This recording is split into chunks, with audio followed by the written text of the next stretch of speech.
بسم الله الحمد لله والصلاة والسلام على رسول الله السلام عليكم ورحمة الله وبركاته dadka Soomaaliyeed meel kastoo ay joogaan walaalayaal waxaan idin leeyahay maalin wanaagsan maanta waa maalmihii waaweynaa oo Soomaaliya taariikhda ay sameynaysa ka mid ah markii labaad ayaa dad Soomaaliyeed waxay u dhaqaaqeen maanta doorasho qof iyo cod ah iyo inay cabiraan ra'yigooda iyo cidda ay u rabaan inay hoggaanka noqoto waxaan aad iyo aad u bogaadinayaa u hambalyeynaya guud ahaan shacabka Soomaaliyeed meel kastoo ay joogaan gaar ahaan shacabka ku nool dowlad goboleedka koonfur galbeed Soomaaliya oo aan leeyahay hambalyo taariikh cusub iyo bog cusub ayaa Soomaaliya u furteen 13 degmo oo ka mid ah dowlad goboleedkaas ayaa saaka dadku waxay u dhaqaaqeen inay codkooda dhiibtaan oo ay codkooda u dhiibtaan dowladaha hoose iyo kawnsalada degmooyinka iyo wakiilada dowlad goboleedka intaba waxaa ilaahay mahadi ah saacadda aan idila hadlayo oo maalintii ay gabagaba joogto in wax dhibaataa iyo wax culays iyo wax incident ama dhib oo dhacay aanay jirin dadkuna ilaa saakay ay safaf dhaadheer u taagan yihiin in ay codkooda dhiibtaan anay dhiibteen waa yeelo maxaan ku raadayay dad baahiyaha gaarkaa qabo dhalinyaro dhammaan in ay taagan yihiin oo ay codkoodii la baxayaan oo ay maxaan ku yiraahdaa muujinayaan cidda ay rabaan iyo mustaqbalkooda inay go'aamiso ay rabaan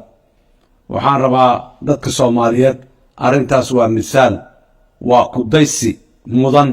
in la dabagalo sidaas ayaa dadka Soomaaliyeed dhabta waxa ay rabaan dadka Soomaaliyeed taasaa ka turjumayso ma ka turjumayso nin kaligiis meel taagan oo asagu sidiis u taagan waxaan rabnaa dadka Soomaaliyeed dowladda federaalka Soomaaliya waxay ka soo shaqaysay tusaaleedii waa ka inta kala dalkana inay sidaa u dhamaystirtaan rabno ana dadkeena u sheego dad badan oo aan anagu jeclaan lahayn inay ku soo baxaan codadka ayaa codadkii hore oo horudhac ahay oo la sameeyay ku soo bixi waayay haddana cod weyn doon waxaa soo bixi doon kuwa la diidanay shalana eedeynayay na dacaydeynayay ayaa cod dadka inta ka soo helaa soo bixi doon dimuqraadiyadana waa intaas anaa hebelaa ijecel iyo hebelaan jecelahay midna ma ahan waa ninka dadku ay danaynayaan ee fikirkiisa saxda ee siyaasiga dadka ka iibiyey kaas unbaa soo baxaya ee sooma baxayo midka maxaan ku yidhahdaa ee bannaanka ka qayliya ama meelaha maxaan ku yidhahdaa ka qaylo dhaami waxaan si buuxdo mar kale iyo mar kale u bogaadinayaa u hambalyaynayaa maxaan ku yidhahdaa dadka koonfur galbeed ee saakay u dhaqaaqa codbixinta waxaa sidoo kale aan bogaadinayaa hay-adaha amniga ee har iyo habeen u taagan in ajandahaas xorriyadda dimuqraadiyadda ah in ay ammaankiisa sugaan oo ay ilaaliyaan oo aan la carqaladaynin oo cadowga dowladnimada Soomaaliya cadowga shacabka Soomaaliyeed oo ay ugu horeeyaan al-shabaabku in ay maxaan iyo kuwa dadka kalsooni ka waayay waxa inay carqaladeeyaan rababa hor taagan ciidamada amniga ah duurka iyo miyiga iyo baadiyaha maraya oo socda oo diidaya in la carqaladeeyo ayaan aad iyo aad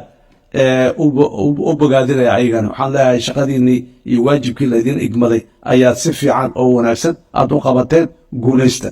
waxaan leeyahay oo kale Soomaaliya jihadaasi aaday dadka Soomaaliyeedna waxaan u tilmaamaynaa waa jihadaas waa mustaqbalkooda dhalinyarada Soomaaliyeed ee 70% dadweynaha ka ah mustaqbalkiinu meeshaas uu jira ra'yigaaga inaad meel la tagto jira adiga inaad xor tahay oo waxa aad kula tahay inaad cabiratido jira adiga inaad xor tahay oo qofka aad doonto aad doorato adiga aan lagu doorin ayaa mustaqbalkaagu jira adiga inaad xor tahay oo aad isu soo sharaxi karto hal lay doorto ana dadka maslaxad u haye aad dhihi karto ayore yaan lagu isticmaalin adiga ra'yigaaga iyo awooddaada iyo caqliga aad leedahay isticmaal dhalinyaro waa halka fursadeena mustaqbalka ay jirto waxaan rabaa inaan sidoo kale aan soo qaado magaalada Muqdisho waxaa looga dhawaaqay banaanbax maanta inuu dhacaa horta marka koowaad banaanbaxa maanta in lagu soo aadiyo ayadoo dalka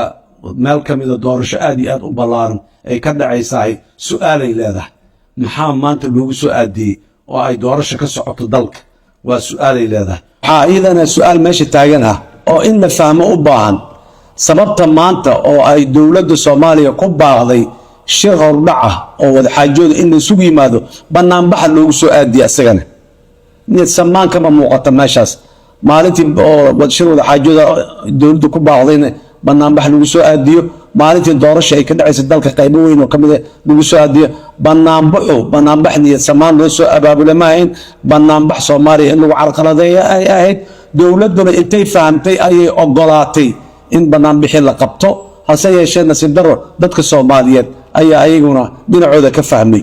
marka waxaan leenahay siyaasiyiinta Soomaaliyeed niyad samaan aan la nimaado ujeeddo toosan aan la nimaado waxaa soo haray dowladda federaalka ee Soomaaliya waxay mas'uul ka tahay ilaalinta iyo horumarinta dastuurka oo aniga aan ugu horeey dastuurka ayaa xaq u siinaya muwaadinka in uu ra'yigiisa cabiro uu soo baxo laakiin taas macnaheeda ma aha shacabka Soomaaliyeed oo walaalayaal fowdo qas ciidamo hub ma aha muwaadinku waa xor banaanbax inuu samaysto waa u xor dowladdu ma diidana dowladdu waxay ballan qaadaysaa amnigiisa inay sugto in aan la qashqashaadin inaan la waxayn laakiin waxaan rabnaa dadka aan ujeeddadu ay ka tahay kelmaddii saxda ahayd ee sida qaldan loo isticmaalaya mudaaharaadka uu ka yahayna inaan ka taxadirnaan u baahnayn waxaan leeyahay walaalayaal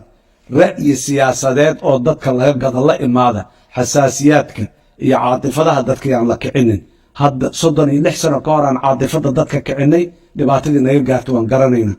dadka ra'yi siyaasadeed oo mustaqbalkooda u tilmaamayo oo wanaagooda u tilmaamaya hala tusiyo ayaan la isticmaalin oo si qaldan loo isticmaalin intaas ma raba inaan ku sii dhaafo dadku waa xor waa mudaaharaadi karaan saacaday doonaan ay mudaaharaadi karaan meeshii la isla gartay ku mudaaharaadi karaan dowladdana amnigooda ayay ballan qaadaysaa inay ilaaliso hadday tahay cadowga nabaddiidka ah hadday tahay mid gudaha inuu carqaladeyn rabo dowladda Soomaaliya waxay 100% ballan qaaday amniga siyaasiyiinta waa xor magaaladay xor u yihiin banaanbaxay xor u yihiin inay ka hadlaan dadka hor istaagaan ay ra'yigooda siyaasiga u sheegaan ayay xor u yihiin marna dowladdu kama soo horjeedo mana diidana laakiin yaanu noqonin banaanbaxa meel ay abeesooyinka iyo qaabdarooyinka dadka ay ugu soo dhexgabadaan ayayna naqanin banaanbaxa waxaa mamnuuc ka ah hub